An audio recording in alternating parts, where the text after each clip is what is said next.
Pozdrav doktore Stankoviću. Ja sam naime vlasnik podcasta Realna priča iz Budve i doktor Miroljub je već 3 puta gostovao i pričao sa mnom na različite teme.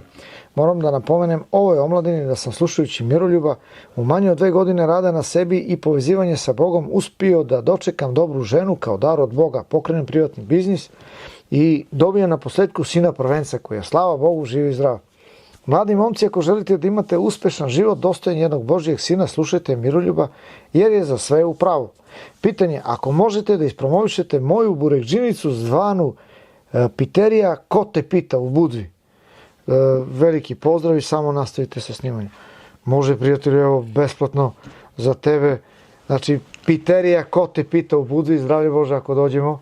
Ja i Vojvo da dolazimo da probamo da vidimo o čemu se radi. Svaka čast. A znate ovog momka ko je? Ako ne znam, snimao sam s njim par emisija.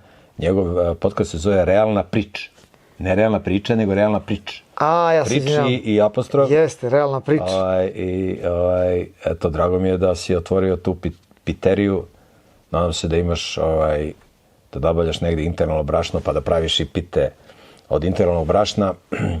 U Srbiji ima ima ovo poljoprivredno gazdinstvo Jeftić, oni su tamo negdje iz Vojvodine, speltajeftić.rs. Oni proizvode kore od speltinog brašna. Znaš kakva je pita od tih kora, brate? Grmi.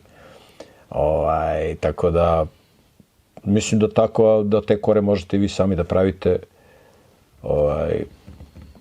Eto, svi koji dolaze u Budvu na letovanje i oni koji ne dolaze u Budvu, Crna Gora nije velika, možete da naručujete pite od našeg prijatelja iz Budve. Tako je. Ko te pita.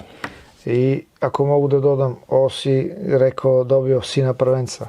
Nemoj da se zaustavljaš, prijatelju. Tako je. 3 komada minimum. Volimo te.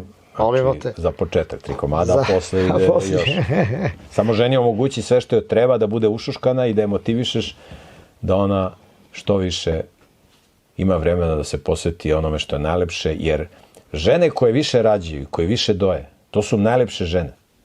Jer se prilikom trudnoće, dojenja, luče posebni hormoni kod žene koji ženu podmlađuju i regenerišu. Žene koje više rađaju, one su mnogo, mnogo zdravije i koje doje i dugovečnije i lepše nego one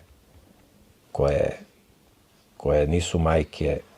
One mogu da idu, ove što nisu majke, da idu po nekim salonima lepote, ali to je sve veštački, to ne može da bude kao žene koje